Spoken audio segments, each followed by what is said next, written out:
इस समय मालदीव को बायकॉट करने की चर्चा चल रही है सोशल मीडिया पे। बहुत सारे लोग कह रहे हैं कि मालदीव नहीं जाएंगे, अब भविष्य में नहीं जाएंगे। बहुत सारे लोगों ने तो मालदीव जाने का टिकट भी कैंसिल करा दिया। एक अनुमान के अनुसार 10 लाख भारतीयों ने मालदीव जाने का अपना जो टिकट था उसको कैंसिल कर दिया, अपनी होटल की बुकिंग कैंसिल कर दिया। लेकिन मैं अभी देख रहा था बहुत सारे ऐसे लोग जो मालदीव जा चुके हैं, आज भी उनकी फोटो फेसबुक पे है, ट्विटर पे है, उनके इंस्टा पे है। तो मैं इसलिए रिक्वेस्ट कर रहा हूं, अगर आप बायकॉट मालदीव कर रहे हैं तो अपनी पुरानी फोटो अपने ट्विटर से, फेसबुक से, इंस्टाग्राम से हटा दीजिए। दूसरी बात ये जो मालदीव है इसका इतिहास तो समझिए। हमारे देश में राजा राज चोल हुए थे, दक्षिण भारत के राजा थे, बहुत ही प्रतापी राजा थे। 29 साल तक उन्होंने राज किया था। राजा राज चोल ने 29 साल राज किया। 9 लाख की क्षमता वाली उनके पास सेना थी। उनके जो सैनिकों की संख्या थी 9 लाख थी। उनके पास जहाजी बेड़े थे और जब वो चलते थे समुद्र में तो आगे कितनी दूर पे जमीन मिलेगी, कितनी दूर के बाद फिर धरती मिलेगी, उसको टेस्ट करने के लिए उनके पास बहुत बढ़िया एक साधन था। उन्होंने ऐसे पक्षी पाले थे कि वो अपने जहाज पर से उड़ा देते थे और जब वो पक्षी लौट के आ जाते थे उससे स्पष्ट हो जाता था कि आगे बहुत दूर तक धरती नहीं है। तो मतलब समुद्र में चलते थे जहाज से तो ये भी पता कर लेते थे कि कितनी दूर पे धरती मिलने वाली है या समुद्र लगातार चलता रहेगा। और उन्होंने चार जगह अपना राज स्थापित किया था। जो भारत में उनका राज था वो तो था ही। वर्तमान जो मालदीव है ना, ये भी उन्हीं का राज था। जो इंडोनेशिया है ये भी उन्हीं का राज था, राजा राज चोल का राज था। मलेशिया ये भी हिंदू राष्ट्र था।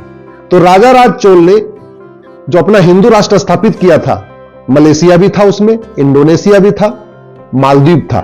मालदीव एक्चुअली संस्कृत शब्द है मल्लद्वीप। जैसे लक्षद्वीप है ऐसे मल्लद्वीप ये संस्कृत शब्द है।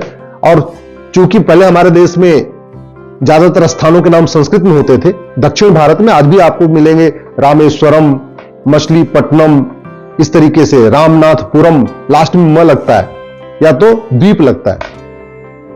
लेकिन आप जरा सोचिए कि जिस मालदीव के ऊपर हिंदू राजा राज चोल का राज था, जहां 100% पॉपुलेशन हिंदू थी, आज की डेट में वहां पे गैर मुस्लिम नागरिकता भी नहीं ले सकता। मालदीव में अगर आपको सिटीजनशिप चाहिए तो सबसे पहले आपको इस्लाम कबूल करना पड़ेगा।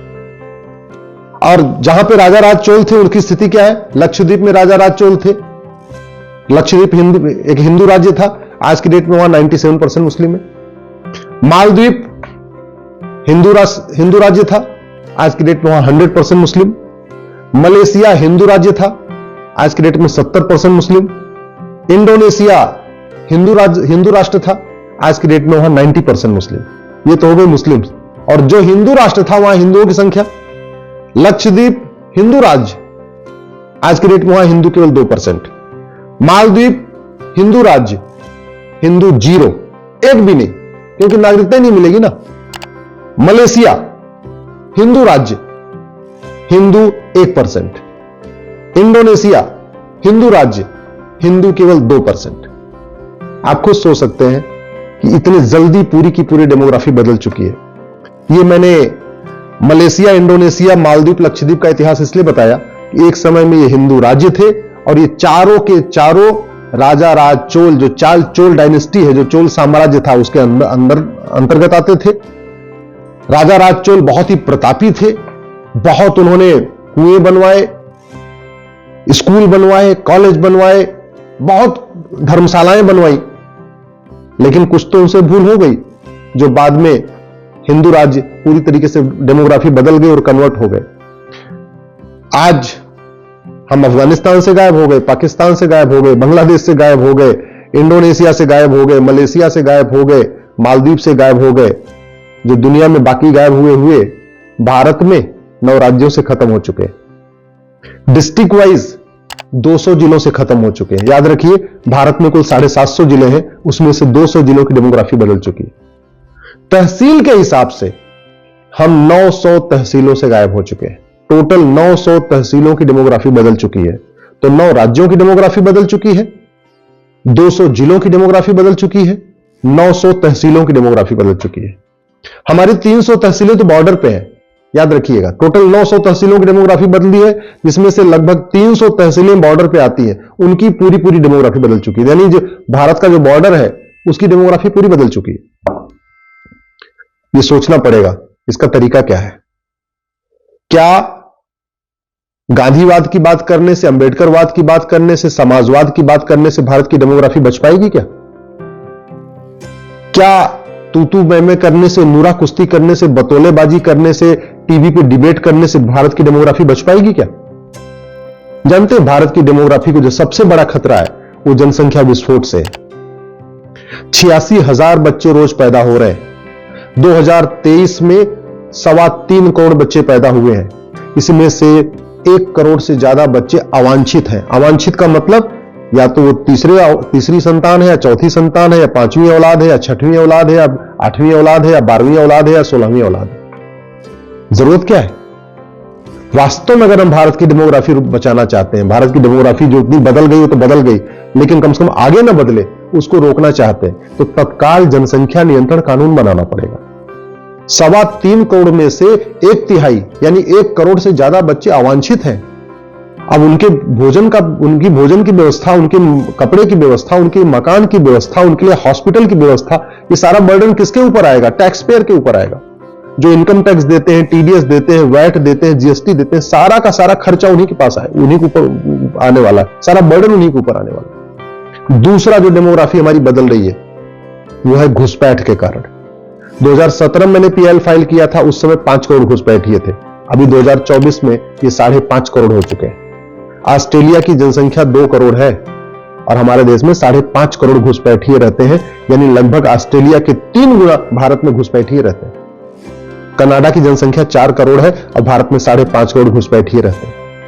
और ये क्यों रहते हैं? ये घुसपैठिए अमेरिका तो नहीं जाते, चीन तो नहीं जाते, बाकी छोड़ो, दुबई नहीं जाते घुसपैठिए, अरब नहीं जाते। ये घुसपैठिए भारत ही क्यों आते हैं? पाकिस्तान में नहीं जाते, अफगानिस्तान नहीं जाते, लंका नहीं जाते, भूटान नहीं जाते, भारत ही क्यों आते हैं?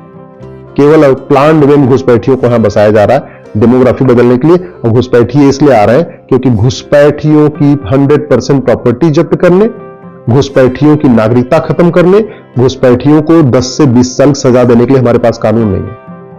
जनसंख्या विस्फोट इसलिए हो रहा है क्योंकि जनसंख्या के नियंत्रण के लिए हमारे पास कठोर कानून नहीं है। एक कानून बन जाए कि जो 2 से ज्यादा बच्चा पैदा करेगा उसकी सिटीजनशिप भी खत्म होगी, 100% प्रॉपर्टी भी जब्त होगी, उसकी नागरिकता खत्म हो जाएगी, और हम चौथा 5वां बच्चा पैदा करेगा तो हम 10 साल के लिए जेल में डाल देंगे। मैं गारंटी के साथ कहता हूं जनसंख्या नियंत्रण हो जाएगा। तीसरा, जनसंख्या नियंत्रण कानून बनाना पड़ेगा, घुसपैठ नियंत्रण कानून बनाना पड़ेगा। और तीसरा जो डेमोग्राफी बदल रही है वो धर्मांतरण के कारण। पूरा नॉर्थ ईस्ट बदल चुका है, पंजाब बहुत तेजी के साथ बदल रहा है, उत्तर प्रदेश, बिहार, मध्य प्रदेश के आदिवासी एरिया में पूरा कन्वर्ट हो चुका है। लोगों को पता नहीं है, ये तो रिजर्वेशन के फायदे के कारण लोग बता नहीं रहे हैं या और चीजों के कारण बता नहीं रहे, अंदर अंदर सब कन्वर्ट हो चुके हैं।